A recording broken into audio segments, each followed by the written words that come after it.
उत्साह वाला, ये बाबा का वरदान है। बाप दादा ने 2 वरदान अव्यक्त रूप से, और भी हैं, लेकिन 2 वरदान आज के जो आपकी बात है, एक तो बाबा ने कहा था सदा उमंग उत्साह में रहने वाली, और औरों को भी उमंग उत्साह में लाने वाली। दूसरा बाबा ने कहा था उड़ने और उड़ाने वाली। अलग अलग ओकेशंस पर बाबा से पर्सनल मुलाकात होती थी, तो बाबा हर बार कुछ ना कुछ तो कहते थे। तो मुझे कभी भी नेवर नेवर नेवर, मैं थक गई हूँ, अब मेरे से नहीं होगा, या कौन इतना करेगा, कभी नहीं। बाबा की सेवा है, और सेवा में अगर भारीपन है तो वो सेवा नहीं है। सेवा से कितनी दुआएं मिलती हैं, कितनी दुआएं मिलती हैं। जो आत्माएं खुश होती हैं, जिन्हें प्राप्ति होती है, वो दिल से दुआएं देती हैं।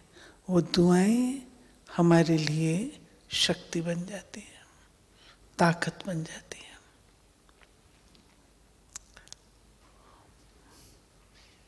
दूसरा सवाल जो आपका है, बाबा ने कहा जबरदस्ती भी करो।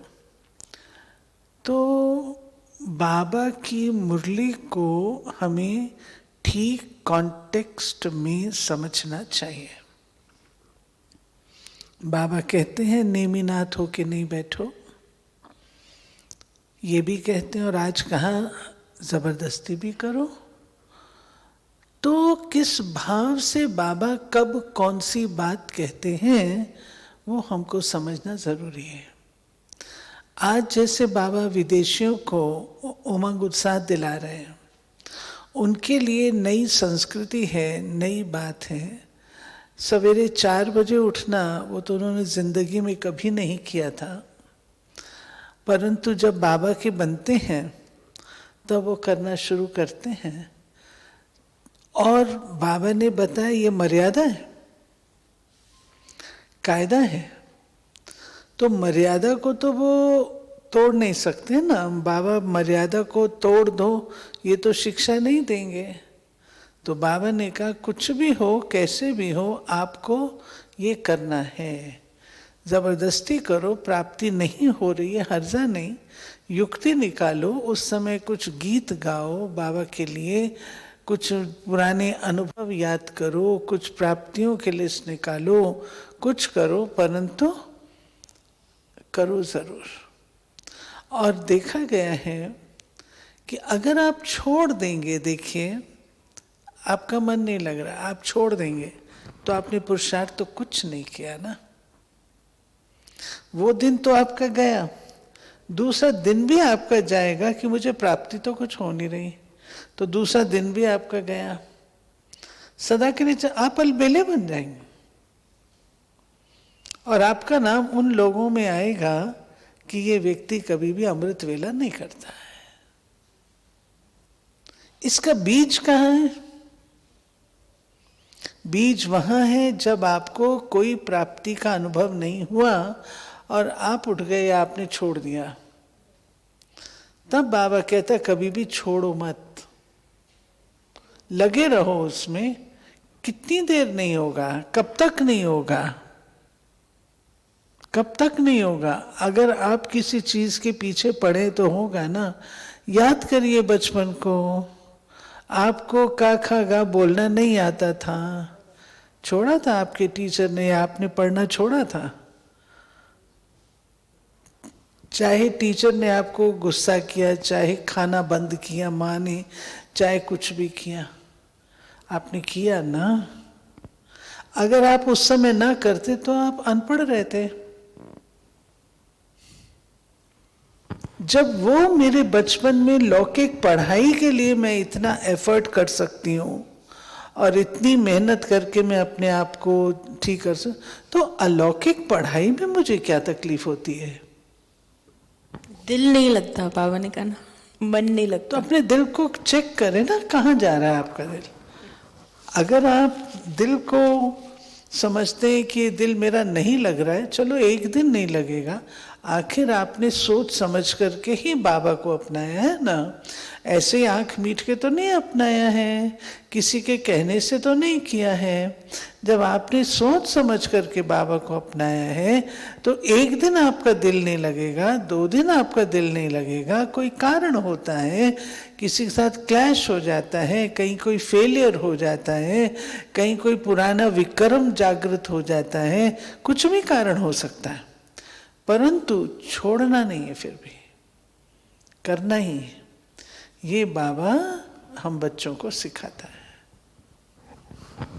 ठीक है दीदी, तो इस पे हम ध्यान रखें कि भले दिल लगे ना लगे, हमें जबरदस्ती भी उस जो बाबा के शब्द हैं कि उस दिनचर्या को फॉलो करना है। नहीं, उस समय मानो मेरा मन एकाग्र नहीं हो रहा है, ज्योति बिंदु पर एकाग्र नहीं हो रहा है, मेरे को ज्योति बिंदु से प्राप्ति का अनुभव नहीं हो रहा है, तो मैं क्या करूं? उस समय टाइम वेस्ट नहीं करो। उस समय चलो मुरली उठा के पढ़ो। चलो मुरली में दिल नहीं लग रहा है ना, हर्जा नहीं, जा करके अपनी जो मुरलियाँ इकट्ठी की हुई हैं उसमें अच्छे अच्छे पॉइंट डायरी में लिखी हुई है, डायरी उठा के खोल के देखो। अच्छा वो भी नहीं करना है, क्लास में बैठे हो तो ठीक है, अपनी पुरानी यादें कुछ कर लो, जब बाबा ने आपको बहुत प्यार किया था, जब आपको प्राप्ति बहुत हुई थी, वो याद करो। वो भी नहीं करना जानते हो तो गीत गाओ, अच्छे अच्छे गीत हैं, बाबा कहते हैं गीत गाओ, मन लगेगा। और अगर कोई ऐसा है, इससे ज़्यादा कोई तकलीफ वाली बात है, तो फिर भाई डॉक्टर से इलाज लेना चाहिए। कौन सा डॉक्टर? रूहानी डॉक्टर। तो बड़ों को बता के उसका इलाज लेना चाहिए। लेकिन बड़ों के पास इतना टाइम थोड़ी ना है कि हमारा वो देखेंगे क्या क्या चल रहा है हमारे अंदर। बिल्कुल नहीं, ऐसी बात नहीं है। बड़ों के पास टाइम नहीं है आपको देखने का, लेकिन अगर आप अपना कल्याण चाहते हैं तो आप बड़ों को स्लिप लिख करके दे सकते हैं, और बड़े इसी कार्य के निमित्त हैं। यदि आप उनको स्लिप लिख करके देंगे कि मेरी ये बात है और मेरा मन इसलिए थोड़ा उदास है, या मुझे योग लगाने में कठिनाई हो रही है, बड़े आपकी बात को ऑनर करेंगे, 100% करेंगे। ठीक है, तो बहुत अच्छी चीज़ आपने बतलाई कि सारा पुरुषार्थ कर ले, नहीं तो फिर डॉक्टर के पास अपना इलाज कराएं, लेकिन छोड़ना नहीं है। थैंक यू दीदी। हम आगे बढ़ते हैं और कुछ प्रश्नों को लेंगे।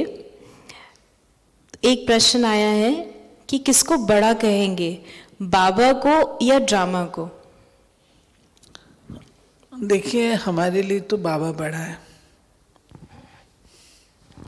परंतु बाबा कहते हैं मैं ड्रामा को बड़ा रखता हूँ, इसलिए कि ड्रामा अनुसार मुझे पार्ट प्ले करना पड़ता है।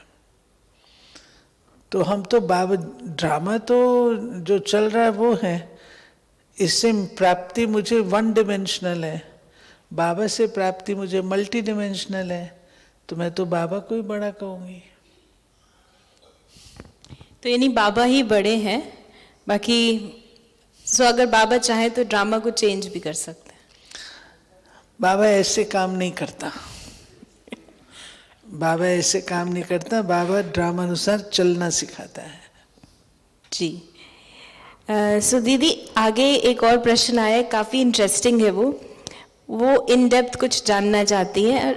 इनका सवाल ये है कि बाबा कहते हैं कि मेहनत करनी है, फिर बाबा कहते हैं बच्चों की मेहनत देखी नहीं जाती, मेहनत नहीं करनी है। नहीं, तो ये इसमें तो मेहनत का यथार्थ मतलब क्या है? क्योंकि बाबा कहते हैं मेहनत करनी है, उसके बाद बाबा कहते हैं मेहनत नहीं करनी, तो बहुत सुंदर रीति से इन्होंने बताया कि वो पूछना चाहते हैं जो मेहनत बाबा कह रहा है जो करनी है वो वास्तव में मेहनत किसको कहा जाएगा? देखिए, दो चीजें हैं, एक है मोहब्बत और एक है मेहनत। मोहब्बत में मेहनत महसूस नहीं होती। माँ अपने बच्चे के लिए सारी रात जागती है, परंतु उसको वो मेहनत महसूस नहीं होती, क्योंकि मोहब्बत है। तो ऐसे मीठे प्यारे बाबा के साथ हमारी मोहब्बत, उस मोहब्बत में कुछ भी मेहनत नहीं लगती है। प्यार में हम क्या नहीं त्याग सकते हैं। बाबा के बच्चे, तुम ये नहीं करोगे, तुम एक जन्म ये नहीं करोगे, क्यों नहीं करेंगे? दौड़ दौड़ के करेंगे बाबा, जरूर करेंगे। लेकिन जो मेहनत वाली बात बाबा कहता है वो द्वंद्व वाली स्थिति है।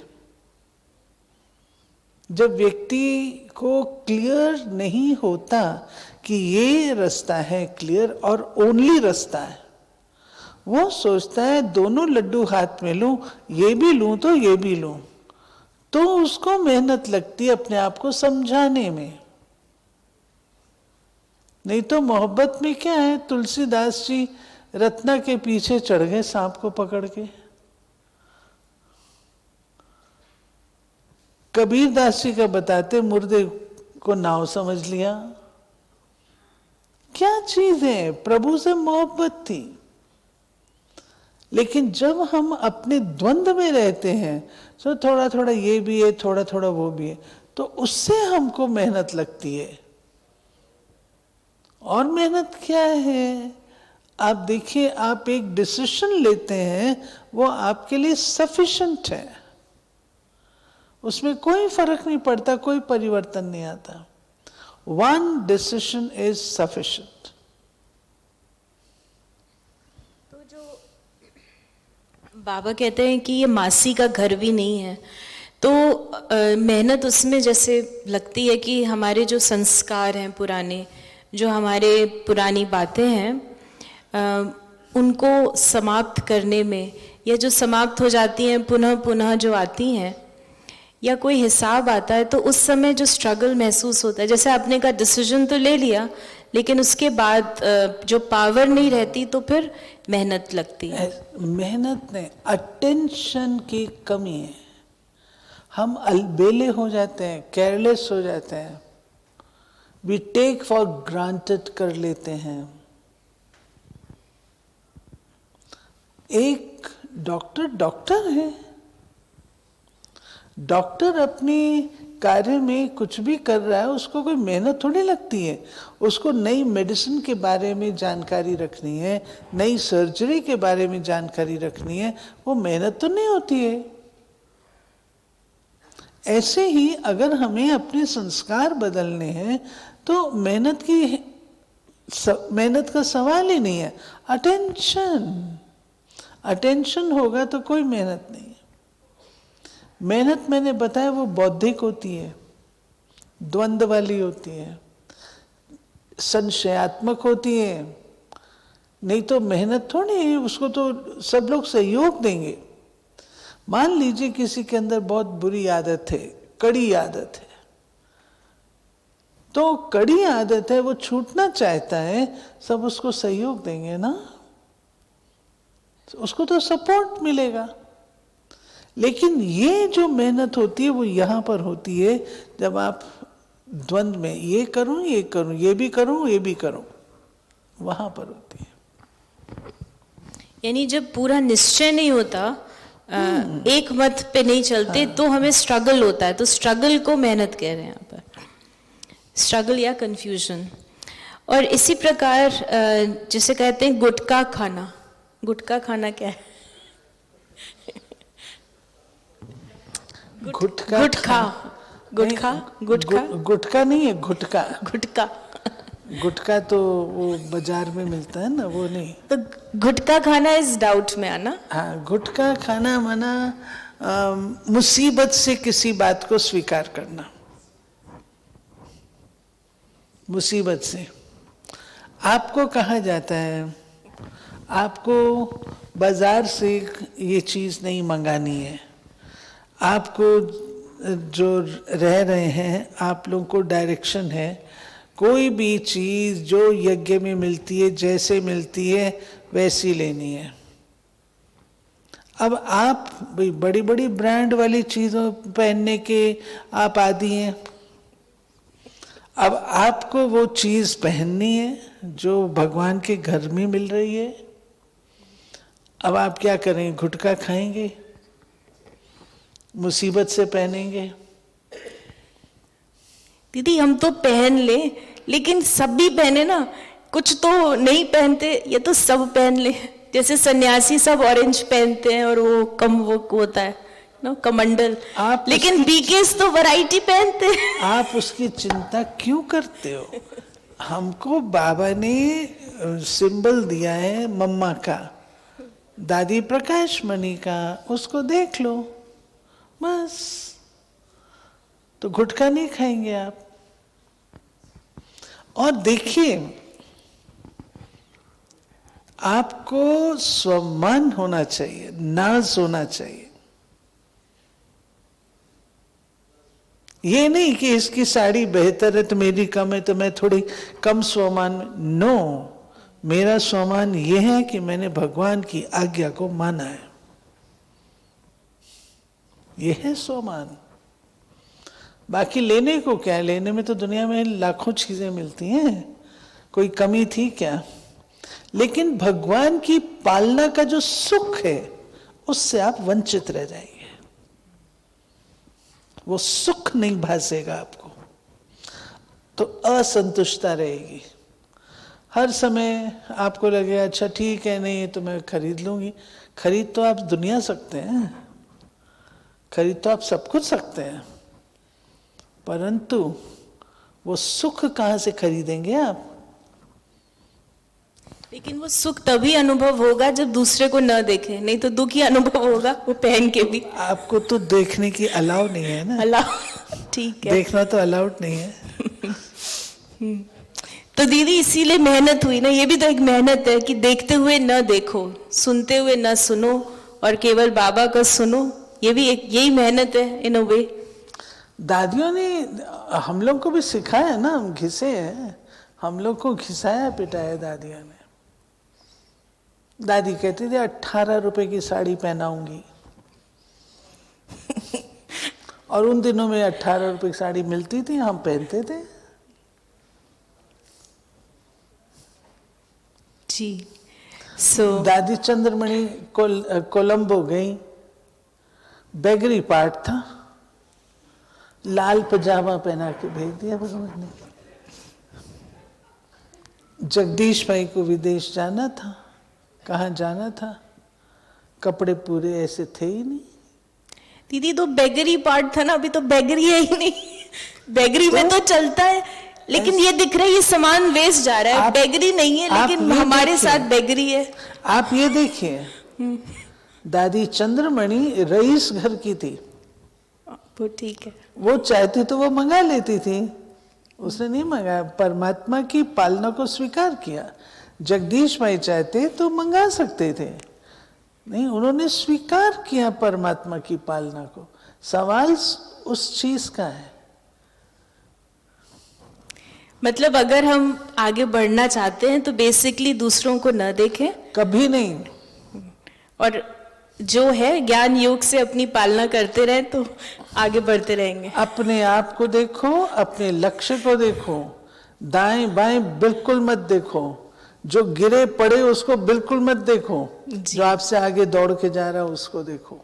तो दीदी उसमें भी तो प्रॉब्लम हो जाती है ना, वो फिर दिल शिकस्त हो जाते हैं, वो कई बार वो किस रीति से आगे जा रहा है उसमें भी विचार चलता है। ये तो आपका इंटरेस्ट होता है ना कि मेरे को आगे जाना है, लक्ष्य रखा आपने, अरे उसके अंदर ये गुण है, ये गुण है, ये गुण है, मैं भी ऐसे करूं। ठीक है, श्योर, तो हम इस पे ध्यान देंगे। लेकिन दीदी गुण के साथ कुछ और भी ना देखें, क्योंकि जब दूसरे को, आगे वाले को भी देखते हैं तो वो उसके तो आप समझ लो ना, मना है उस अच्छा। चीज की। मतलब देखना है, वो भी गुण देखना है, बिल्कुल। लेफ्ट राइट नहीं देखना है। ओके, ठीक है दीदी, सो हमें ये ट्राई करना है। और एक और हम प्रश्न हमारे पास है, हम उसको लेंगे और फिर ये लास्ट प्रश्न रहेगा कि बाबा कहते हैं कि निर्माणधारी बनना चाहिए, इससे आपको सफलता मिलेगी। इसका मतलब मुझे समझ नहीं आया। निर्माणधारी बनना चाहिए, हम्म, वो निर्माण है, हम्बल, ह्यूमिलिटी। ह्यूमिलिटी, जितनी ह्यूमिलिटी होगी ना उतना आपको सफलता मिलेगी। मैं नाम नहीं लूँगी, परंतु बहुत अच्छे अनुभव हैं इस क्षेत्र में कि यज्ञ सेवा में कैसे कुछ आत्माएं बहुत ऊंचे ओहदे पर होती हैं, परंतु जब बाबा की सेवा में जाती हैं तो इतनी ह्यूमिलिटी से जाती हैं, किसी को बताती भी नहीं कि हम इस डिग्री वाले हैं। उनके आगे बिल्कुल इनोसेंट बन करके, तब तो आपको कोई सहयोग देगा। अगर आप अपने उस ईगो में रहेंगे, कौन सहयोग देगा? मैंने तो बहुत देखा है ये। जितनी ह्यूमिलिटी में आप रहेंगे उतने लोग आपको सहयोग देंगे। और अगर आप अपना दिखाएंगे नशा के, ओके ठीक है, सेवा माना ह्यूमिलिटी। हम सेवा किसी के लिए नहीं करते हैं, हम सेवा अपने भाग्य के लिए करते हैं। चाहे हम किसी विशेष, मान लीजिए हॉस्पिटल की या किसी सेवा में आप किसी पेशेंट की भी सेवा कर रहे हैं, आप उसकी नहीं कर रहे हैं, आप बाबा के बच्चे की कर रहे हैं, बीच में बाबा है। अगर वो ह्यूमिलिटी है तो आपको सफलता मिलेगी, क्योंकि ह्यूमिलिटी वाले को दुआएं मिलती हैं। हमारी गुलजार दादी हैं, मैंने देखा कितनी ह्यूमिलिटी से सेवा करती थी, कितनी ह्यूमिलिटी से करती थी। तो ह्यूमिलिटी तो एक जबरदस्त गुण है।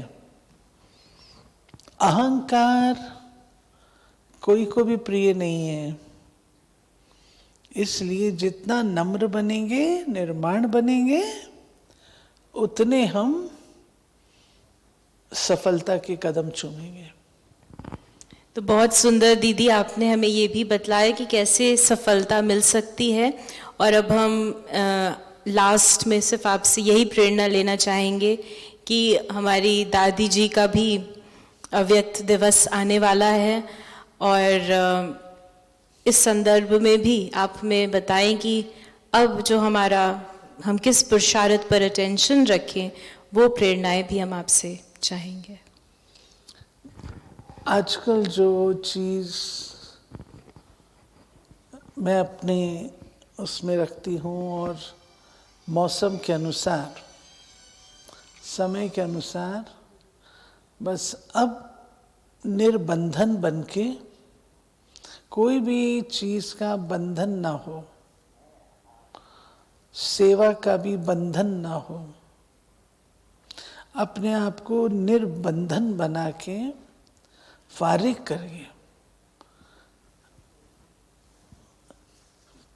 जाना है ना, सब लोग ऊपर बैठे हैं, इंतजार में हैं, तो हमको भी तो जाना है ना। जो कार्य बाबा ने दिया हुआ है उसको संपन्न करके वापस जाना है।